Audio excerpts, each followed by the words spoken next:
wala problema. Ito sumasakit. Ito ay makasilang ko ito.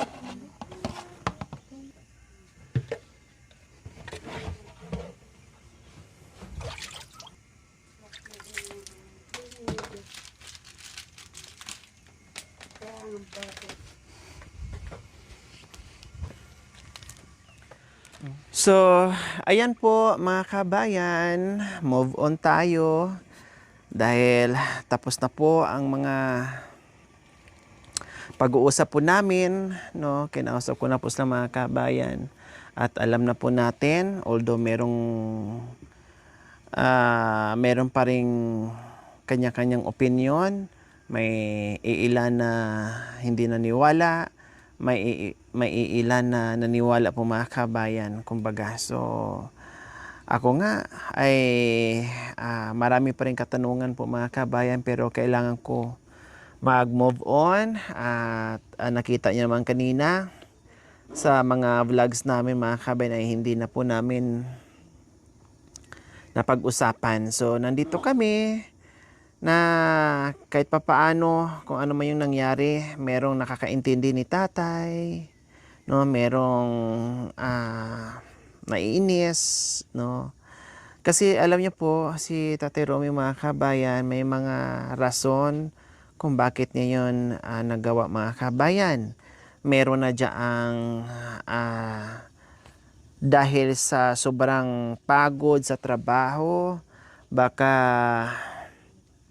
merong gustong kunin sa loob ng kwarto ni Marwin. Halimbawa, naubusan sila ng asukal or naubusan sila ng mantika. Doon nga naman ang lagayan sa kwarto ni Marwin. So, pwede o possible na ganun ang dahilan. Or, yung iba naman po mga kabayan, dahil napuno na si Tatay Romy dahil kay Marwin nagpapasaway, si Kuya Bintot nagpapasaway, baka at that time na umuwi ng gabi, no, ay baka nung time na umuwi ng gabi po mga kabayan, no, ay nagwawala, nag-iingay kasi nga may kalampag, may kalabog, may ingay. So nagalit siguro ang tatay mga kabayan, hindi masaway-saway, imbes na gawin niya sa anak niya, kaya binuntong na lang doon sa ibang bagay mga kabayan. Kaya siguro, sabi siguro ni tatay, ay dito ko na lang to itama dahil baka kung sa kanila pa ay malaking problema. So ganon, nailabas lang ni Tatay Romy yung kanyang galit mga kabayan. At kita nyo naman kanina pagdating namin ay pagdating natin kanina, no, ay bakas sa mga mukha nila na may kalungkutan. Kahit si Bintot, alam mo, akala ko nga may sakit sa Kuya Bintot, no, akala ko may sakit sa Kuya Bintot, wala pala. Talagang pagod lang sa paghakot ng kanyang uling.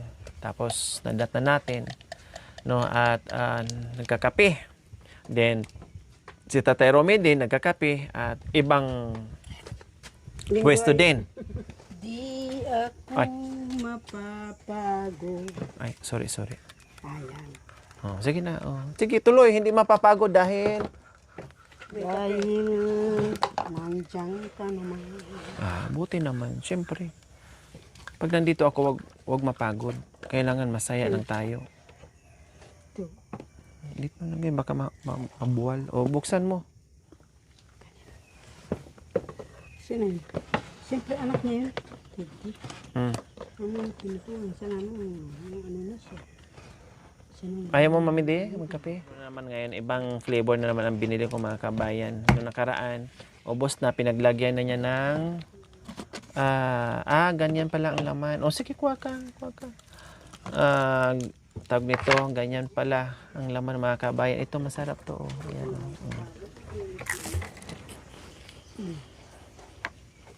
Di ako nag-iisa kapag naglalakad, dito ako umakyat. Di ako makatulog sa aking iniisip, dahil ako'y ganyan na rin.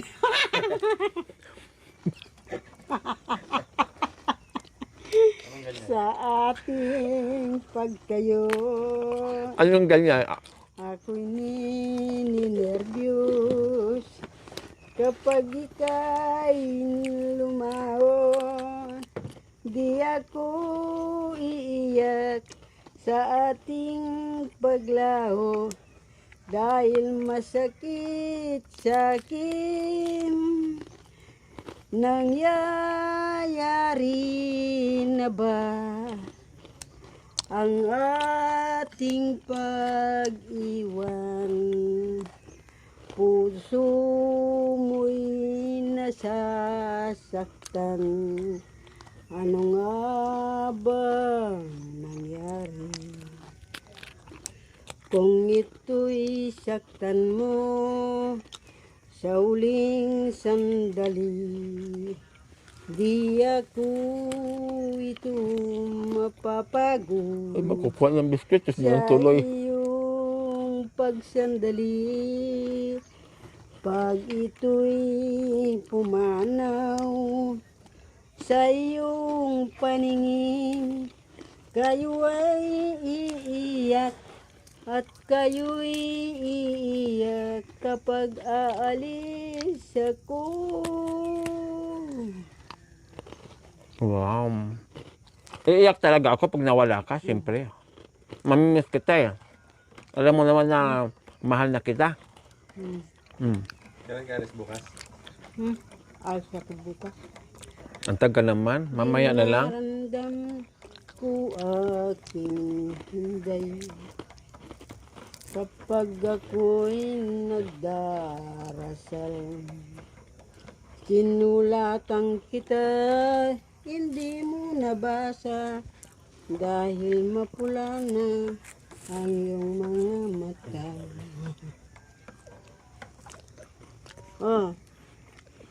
Bakit ka umiyak nung ako'y narito pa?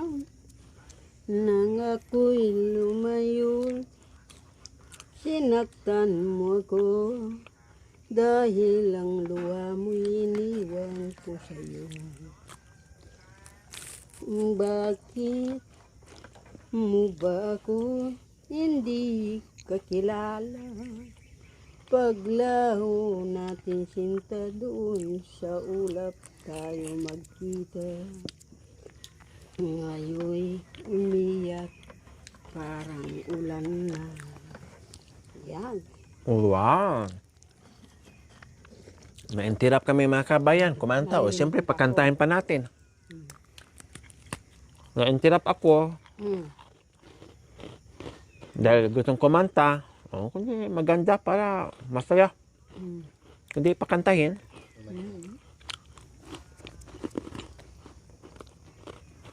Dinudungan kita sa ating mutsang sinta. Malayo ka, hirang sa ating dasal. Laging ako'y pawina sa iyong pagmamahal. Ganda. Sinta, halika, tayo'y mangarana dito sa dalaga. At ito'y sumindak ang puso ko sinta.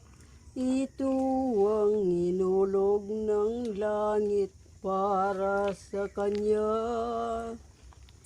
Halina, o dalaga, kita'y kausapin na. Tayo dito'y magsama na. Wow. Ayan. Galing nga. Niha. Kagandahan ng paglaba, inimunat ni sadyang Sabi. ay iyong pagmamahal. Nakita na ang tunay sa aking kalungkutan. Ibang-iba kang talaga sa lahat ng inalaing kagustuhan. Sana'y marin makita ka, but na ay wala nang galagya. Iwanan mo sinta sa buhay. Galing ah. Isa pa, miha pa, miha. Miha, galing, miha pa. Iba ka kung kagandahan paglaban. Inimunat ni sadyang wala ay iyong pagmamahal. Nakita mo ang tunay sa aking kalungkutan. Ibang-iba kang talaga sa lahat ng inala ang kagustuhan. Sana'y makita ka, buhat ni ay wala nang alaga. Iwanan mo sinta sa bulibag. Tiri, Ito, dugtungan mo. Ang galing ah. Payakting kayo. Ayaw magpatalo sa kantahan.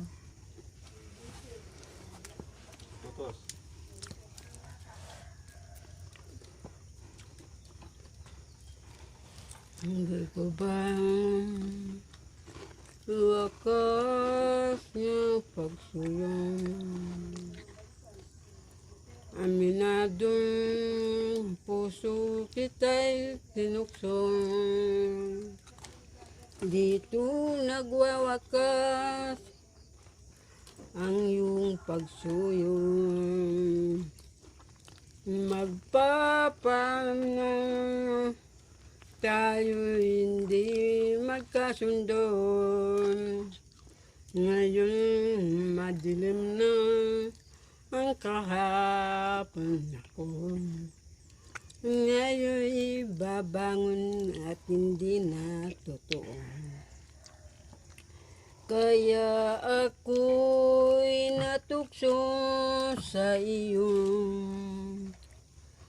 sa pangyayaring nagsama nga tayo, at ako'y dininig ng todo. Malayo ka man sa piling ko'y aking hirang, malayo ka man sa totoo dito sa puso. Ngayon'y nagtitiis ako ng totoo, di ko pinakikita, ako'y nagbibiro. Ngunit tinutuhanan ng iyong magulang, ako'y tinakot mo nang lamang. Ito lang sa aking dinaramdam, Puso ko ngayon ay malayo lamang. Ngayon'y naglalakad ang aking kaluluwa. Hinahanap-hanap ang bagong kaluluwa. Ngayon'y di nakita, iniwanan ko sinta ang lubos kong pagtitiwala. Ang lubos kong pagtitiwala. Salamat po. Galing. Umiyak na. Kailangan pa ba ikaw ay bigkasin na mahal kita at wala nang iba? Mas danat nakikita sa aking mga mata. Di na kailangan ikaw ay pa. Biglang lumagas yung boses na lumayas yung isa. Ayong nagtatama ang aking bigkasin sa mata makikita. Kailangan pa ba ikaw ay lumapit na mahal kita at wala nang iba? Mas tunot makikita sa aking mga mata. Yung nagtatama ang aking pangin sa mata makikita. Kailangan pa bang ikaw ay pikasin na mahal kita at wala nang iba? Mas tunot makikita sa aking mga mata. Ayong nagtatama ang aking pangin sa mata makikita. Kailangan pa ba ikaw ay pikasin na mahal kita at wala nang iba? Mas tunot makikita sa aking mga mata. So ayan po mga kabayan, umalis na si Nanay Terry dahil pumunta dito, nagtimpla ng kape, biglang kumanta, no? Ang daming kanta mga kabayan at siyempre ay pagbigyan natin, kaya nahinto kami ni Tatay Romy. So again, ang sinabi ko kanina mga kabayan, no, yung iba't ibang komento natin, mga opinion natin. So basta ako mga kabayan ay muling napangiti at na pasaya natin si Tatay Romy kasi ilang araw din po, halos isang linggo wala kaming tawanan, halos isang linggo ay walang masyadong harutan, limited yung tawanan namin, harutan namin, no? Pero kanina mga kabayan, nakita nyo naman pagdating ko ay nakikipag biruan na kaagad at kinikiliti niya ako, hinarot niya ako mga kabayan kasi nga ramdam ko na alam ko si Tatay Romy lang, no, sa akin lang talaga niya naramdaman yung saya. Alam mo yun, no, yung saya mga kabayan. Naramdaman ko po yun. Kaya pagdating dito sa mga biruan namin dito mga kabayan ay no problem. No problem sa amin mga kabayan, no. Basta ay nandito pa rin sa abot ng aking makakaya.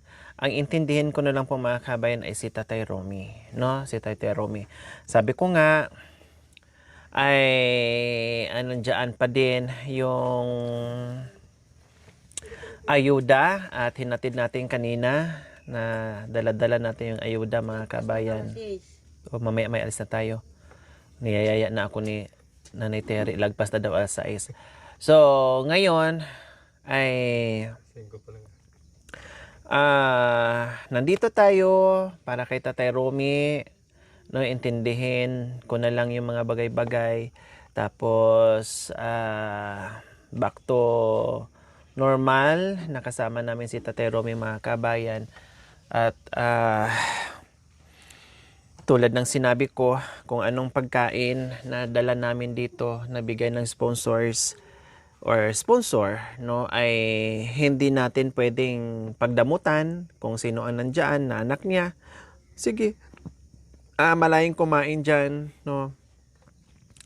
At si Tate Romy naman kung ano nandiyan din ay syempre hindi naman niya matitiis.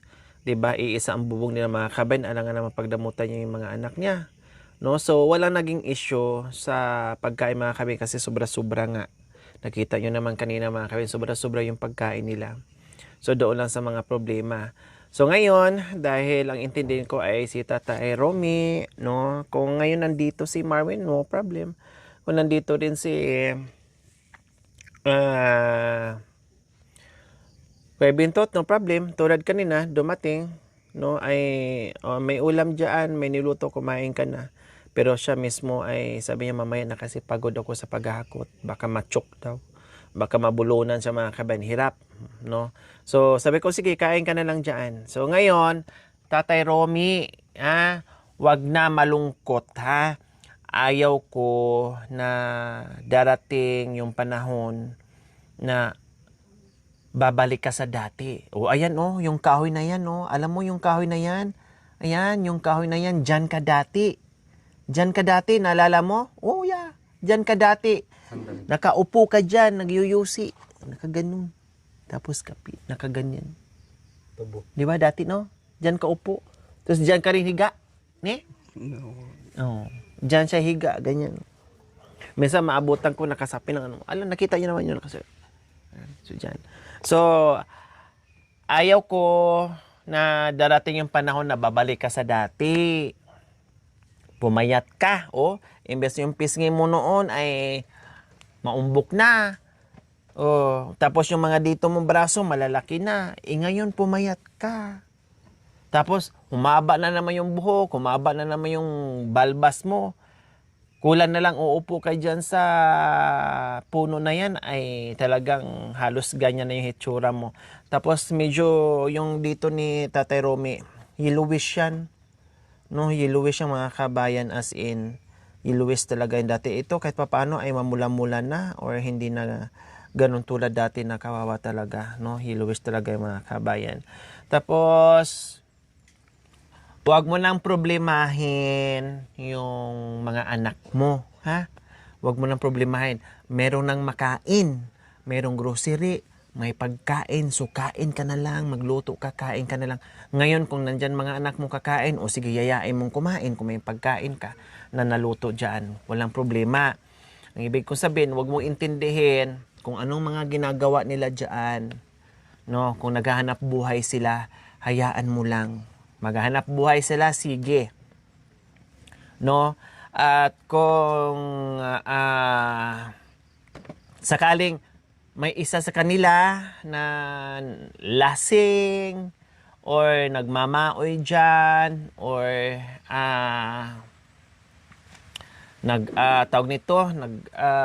nagdadabog dyan.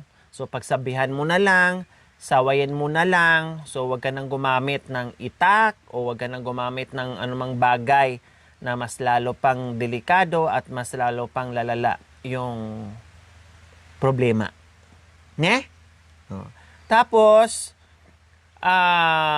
syempre, gaya ng sinabi ko, malalaki na yung mga anak mo, no? Marunong na yan sila, alam na nila. Kung matulog sila dyan, hayaan mo lang. Kung matulog din dito si Bintot, hayaan mo lang. Magpahinga ka rin dyan sa bahay mo. No? Wag mo na silang intindihin.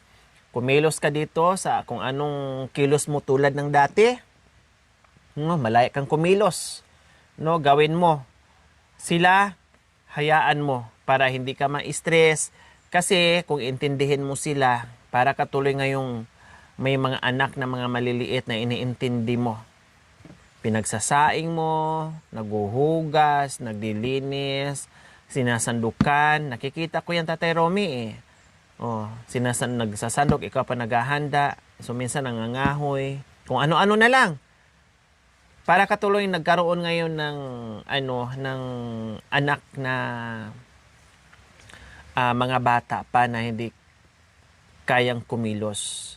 So, wag mo nang intindihin dahil kikilos din sila kung gusto nila, no? Or pwede mong iutos sa kanila, o ito walisin mo, o ito walisin mo kasi ako dito magwalis, o ikaw magsaing kasi ako. Kumbaga pagsabihan mo or magtulungan kayo. Yun ang the best sana, Tatay Romy. No, alam ko naman na masisipag ang mga anak mo. Alam ko naman na masipag ka. Wala naman nagiging problema pagdating doon sa trabaho nyo, sa kasipagan nyo dito. No, pati pagkain. Kasi marunong naman kayo maghanap buhay, malakas naman kayo, kaya nyo pa. Ang nagiging problema kasi nagdulot doon sa mga bisyo. And then, sawayan mo, pag nag-inom sila dyan, na barkada ni Marwin, wag inom. Ha? Wag inom dyan. Kasi, away, magulo, sakit sa ulo, magulo. Yeah, no. Lasing na. Yeah. Maingay. Yeah. Din, bukod pa doon, mayroon pang ibang bisyo. Alam ko na napuno ka na dahil alam ko na mayroon kang nalalaman din na hindi maganda, na hindi mo matanggap. Kaya napuno na yung dibdib mo, napuno na yung utak mo. Dahil sa mga nakikita mo, no, na nagwawala, no, nagiinom, tapos may bisyo pang pinakamatindi, no, napuno na, naipon na dyan sa puso mo. Naipon na dito. Kaya pati dito sa utak, kaya sumabog na. Oh. Kaya, wala problema. Ito sumasakit. Ito ay mga silang ko to. Dito. Tama. Kaya wag mamblema. Happy. Para bang ganito lang. Oh. Happy. Parang ganito lang. Happy. Oh. Ganyan lang. Oh, sabi daw niya mga kabay, kapag may problema, masakit sa dibdib, masakit sa utak. Sumasakit. Oh. Dito. Magka-problema dito. Oh. Tapos magka-problema daw ang katawan, magkasakit daw. Kaya wag na problema. Huwag natin gagamitin. Oo, tama. Huwag natin gagamitin para Hindi. walang sumasakit. Para hindi magsakit ang katawan na hindi tayo magkasakit, kaya di mag-isip ng problema, ha? Happy lang. Happy? Happy. Oo. Kaya lang happy. Huwag natin paslo-paslo na sa katawan dito para walang sumasakit. Parang walang sakit ang ulo. Kaya, ibig sabihin mga kaibigan, wag magbigay ng mga problema or mga ano kasi nagdulot daw ng sakit ng ulo at saka katawan. Yan ang, at saka sa puso. Kaya yan ang ibig sabihin ni tatay. Kaya pag mga halimbawa, pag lasing yung isang anak mo, sawayan mo lang. Ha? Ikaw, hindi. Ako magsaway tuloy na. Ikaw, Pag maabutan ko, syempre sawayan ko. Pero pag wala ako dito, syempre ikaw magsaway ikaw, ute, sumasakit na mo. Ay, apo mga kabayan. Ayaw niyang sasakit ang ulo niya. Ako na lang daw ang sasakit ang ulo. Ipasa niya sa akin mga kabayan. Ako daw magsaway sa mga anak niya. Ay, apo. Huwag mo natin gagamitin dyan tusok para wala natin Hindi. sumasakit ang ute. Oh yeah. Hindi na naglasing. Inom. Yeah.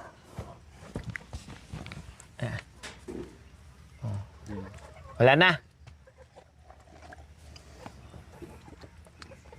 Bawal dito. Ha? Tapos ikaw, wag inom ha. Wag. Bawal ka yung tusok. Sumasakit ang ute.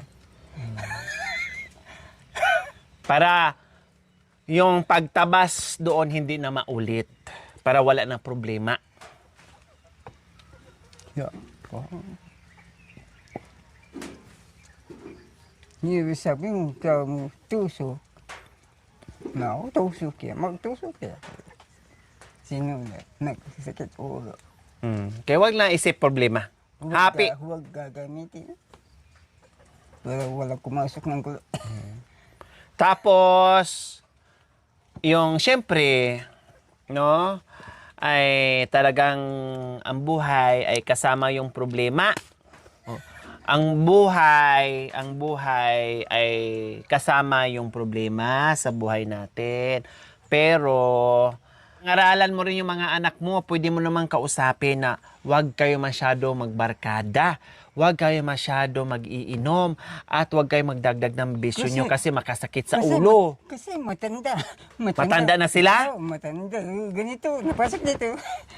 O kung kahit matanda na sila, Ikaw usap. wala pa naman silang mga asawa at nandito sa poder mo, pwede pa rin sabihan. May kasama ka dito? Habang buhay? Ha? Gusto mo may kasama? Darating ang gulo pag may kasama. Gusto mo mag-isa ka lang dito? Ha? Ayaw mo na may... Nandyan si gusto mo makasama si Kuya Bintot and Marwin? Ha? Gusto po natin pagkasama ito, wag tayo gumagamit ng Nang... Huwag natin gumagamit ng tusok para walang sumasakit ang ulo. Gusto titira dito mga kabayan, pero wag gagamit ng mga tusok. Di ko alam. Tusok or usok or problema. Para okay daw sila. No, okay sila. So, nakikita ni Tatay Romy mga kabayan, hindi nga sila nag-uusap. No? Basta, lang, yung pakiramdaman na lang sa isa't isa mga kabayan, yung galawan nila dito. No? Parang pakiramdaman na lang ang bawat isa sa kanila dito, lahat ng galawan nila. So wala silang pag-uusap na, laylo ka naman sa bisyo mo, or laylo ka naman sa barkada mo, or ayusin mo naman yung bisyo mo, kontrolin mo naman, wag mo naman dagdagan, o wag mo nang pasukin yung isang bisyo. Walang ganun ba? So bahala na.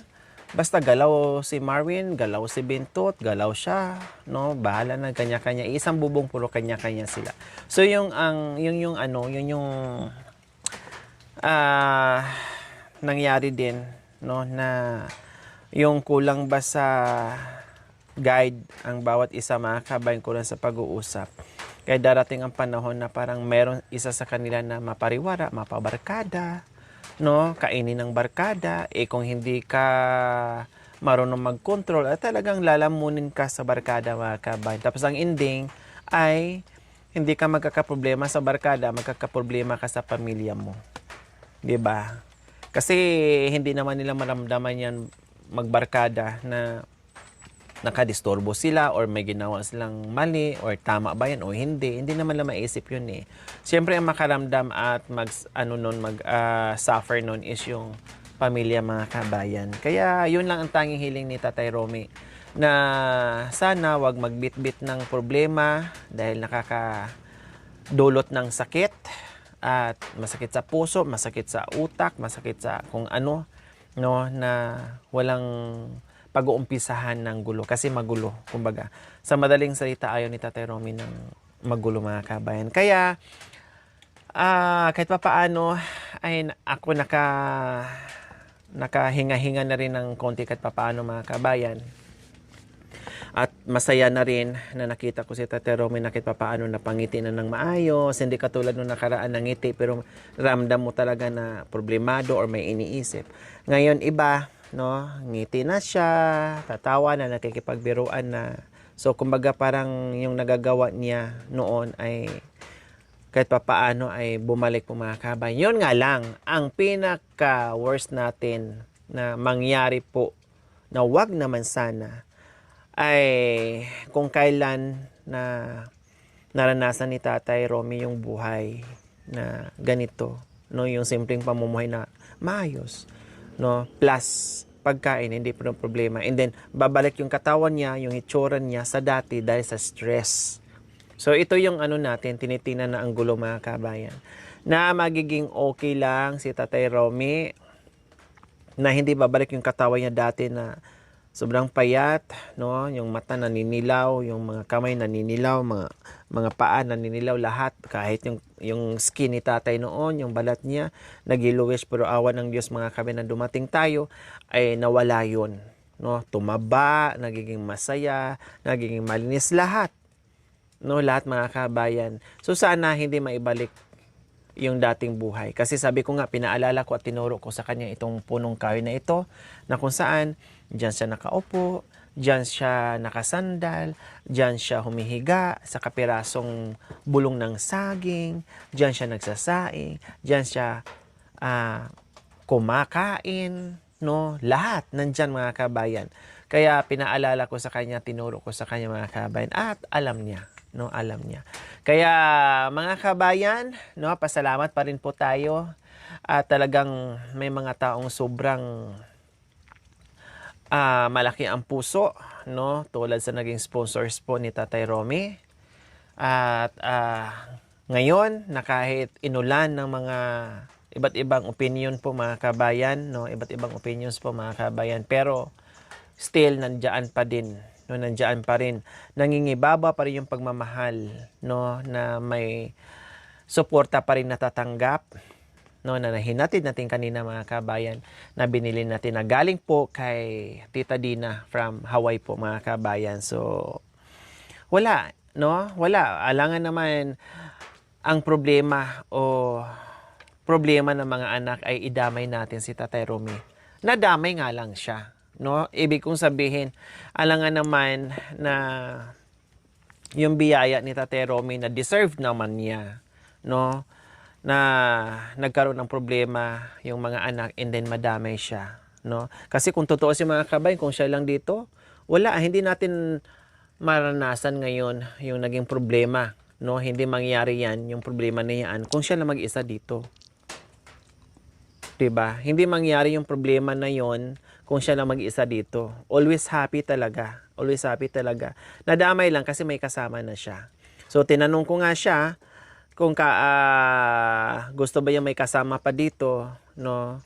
At sabi niya parang ayaw daw niya. Basta sana wag lang magbigay ng problema. Yun ang ang tanong niya. Lagi yung paulit-ulit, no? Lagi yung sinasabi, paulit-ulit po mga kabayan na ayaw ko may problema. Dahil masakit ulo, magkasakit ang katawan, tapos masakit sa puso, magulo. So, ilang beses po yun ang ulit-ulit sinabi mga kabayan. So, dalangin pa rin natin mga kabayan na maintindihan natin ang mga bagay-bagay at lalo na ay ayaw natin na maibalik si tatay sa dating buhay. Yun lang talaga, no? Gusto natin na yung naranasan ni Tatay Romy na masaya na simpleng buhay, na may pagkain. So okay na. Sa totoosin mga kabayan, no, bukod dyan sa mga pananim ni Tatay Romy, kung anong mga pananim niya diyan, no, kaya siyang buhayin, no. Kaya lang siyempre, mabuhay siya pero iba. Hindi katulad ngayon mga kabayan ngayon na may mga pananim siya diyan plus may pagkain, tumataba siya, umaayos yung katawan niya, no, pati lahat. Nakita naman natin yung pagbabago. So lalong hahaba ang buhay ni Tatay Romy, no? Lalong hahaba ang buhay ni Tatay Romy po mga kabayan. Kaya nandito sa abot ng makakaya ko, no? Sabi ko nga, may pera pa naman si Nanay Mia at nasabi ko na rin na Nanay Mia kung saan mapupunta sa pagkain ni Tatay Romy. Kung walang sponsor, hugot kung meron, o kundi standby kung wala, hugot kung meron, standby kung wala, hugot. So, ganun lang po mga kabayan, no? Hanggat, halimbawa, darating talaga ang panahon na wala na, ubos na, pati pira ni Nanay Mia, wala nang, okay lang. Sa abot na aking makakaya, tulad ng iba na wala ng sponsor mga kami, kahit papaano ay nadalaw-dalaw ko pa, napapuntahan ko pa, nahatiran ko pa ng ayuda, no? So, ganun din kay tatay mga kabayan. Kasi, siya lang naman mag-isa. Si Marwin at saka si Bintot, marunong naman maghanap buhay, no? Kasi, sinasabi ko rin kay Bintot at kay Marwin na kapag meron kayong pera, kung ano, o kundi bili din kayo ng pagkain para i-share nyo rin dito. Kasi pag si Tatay Romy ay meron, syempre, may i-share din sa inyo yan. So, tulungan. Walang asahan. So, ganun po ang mangyayari mga kabayan. Okay? So, ayan po mga kabayan. Ako ay nagpapasalamat pa rin po sa ating lahat na naunawaan, no, at nangingibaba pa rin yung ating pagmamahal po mga kabayan sa mga tinutulungan natin. Okay? So, wag na problema ha. Happy. Smile. Nang ganun, smile. Smile. Oh, smile. Happy. Tapos, wag pabayaan. Kain. Umaga, kain. Tulad pag nandito ako, umaga kain. Tanghali kain. Gabi kain. Kumakain, tipolo. pwede makain ng dipolyo. Gagamitin pagkain. O pwede. Dipolyo. Saing kanin. May mga ulam dyan. May mga dilata. Tinan mo yung mga grocery mo doon. Ang dami-dami pa. Paminsan-minsan pwede dipolyo. Pero magluto ng ulam. Sayan niya. Sayan na yun. Ha? Sayan abyo. Pabulan niya. Sayang? Aday! Ba't masayang yung abyas? Pabulan na iluto na. Iluto. Sayan. Mga dipolyo. Nasayang. Sayang. Binili nga namin yan at ng sponsor para kakain ka ng nasi. Ngayon kumamagan na si... Bayo kumakan na si pakanan ko na si... Te! Nagtitipi! Mete na kumakan. Mete. Libong puti maring. Kakain. Kain ka pa rin. Kumain. Nagtitipid sa bigas ng mga kabayan. Kaya nakita nyo naman kanina ang daming bigas.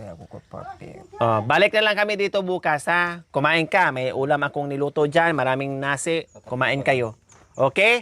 So ayan po mga kabayan. Maraming salamat po. See you next episode po mga kabayan. We love you all. God bless us all. Bye-bye tayo. Bye! Mwah! Thank you for watching. Don't forget to like, share, and subscribe.